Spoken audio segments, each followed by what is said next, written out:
നമസ്കാരം, എൻ്റെ പേര് ഐശ്വര്യ ക്രിസ്റ്റഫ. ഹെഡ്ജിൻ്റെ മാർക്കറ്റ് ടോക്കിലേക്ക് സ്വാഗതം. IPOകളുടെ എണ്ണത്തിൽ ഇന്ത്യ നമ്പർ 2. 2023 ലോകത്ത് ഏറ്റവും കൂടുതൽ IPOകൾ ഇറങ്ങിയ രണ്ടാമത്തെ രാജ്യമാണ് ഇന്ത്യ.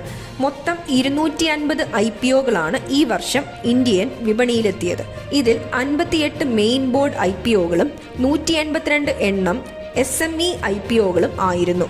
മൊത്തം IPOകളുടെ എണ്ണത്തിൽ മുൻ വർഷത്തെ അപേക്ഷിച്ച് 55.8% വർധനയാണ് ഉണ്ടായത്.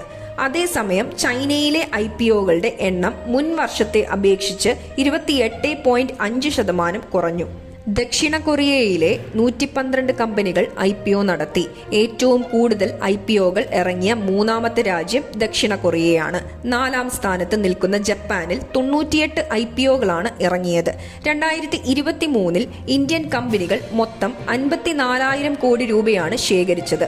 ലോകത്ത് IPOകൾ സമാഹരിച്ച മൊത്തം തുകയുടെ 5.6% വരും ഇത്. ചൈനയിലെ IPOകൾ ശേഖരിച്ചത് $6,050 കോടി. ഇത് ലോകത്തിലെ മൊത്തം IPOകൾ ശേഖരിച്ച തുകയുടെ 48% വരും. മുൻ വർഷം ഇത് 56% 2024 ഇന്ത്യയിൽ IPOകളുടെ പ്രവാഹം തുടരുമെന്നാണ് പ്രതീക്ഷിക്കുന്നത്. 2024 IPO നടത്താനായി ഇതിനകം 27 കമ്പനികൾക്ക് അനുമതി ലഭിച്ചു കഴിഞ്ഞു. 29,000 കോടി രൂപയാണ് ഈ 27 കമ്പനികൾ സമാഹരിക്കുന്നത്. 29 കമ്പനികൾ IPO നടത്തുന്നതിനുള്ള സെബിയുടെ അനുമതിക്കായി കാത്തിരിക്കുകയാണ്. 34,000 കോടി രൂപ സമാഹരിക്കുകയാണ് ഈ 29 കമ്പനികളുടെ ലക്ഷ്യം. നിഫ്റ്റിക്ക് 20% വാർഷിക നേട്ടം. തുടർച്ചയായ 5 ദിവസത്തെ നേട്ടത്തിനു ശേഷം ഇന്ന് വിപണി നേരിയ നഷ്ടത്തോടെയാണ് വ്യാപാരം അവസാനിപ്പിച്ചത്. നിഫ്റ്റി 47.30 പോയിന്റ് അഥവാ 0.22% താഴ്ന്ന് 21,731.4 സെൻസെക്സ് 170.12 പോയിന്റ് അഥവാ 0.23% താഴ്ന്ന് 72,240.26 ആണ് വ്യാപാരം അവസാനിപ്പിച്ചത്.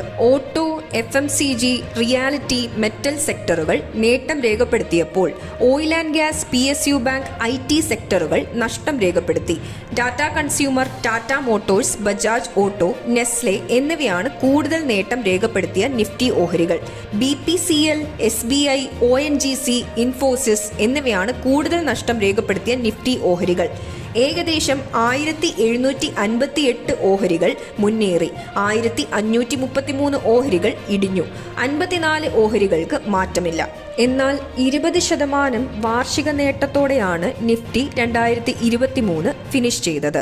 റീറ്റെയിൽ നിക്ഷേപകരുടെ ഓഹരി വിപണിയോടുള്ള വർദ്ധിച്ച താൽപര്യം പ്രകടമായ 2023 വിപണിയിലേക്ക് വർദ്ധിച്ച പണമൊഴുക്കാണ് കണ്ടത്.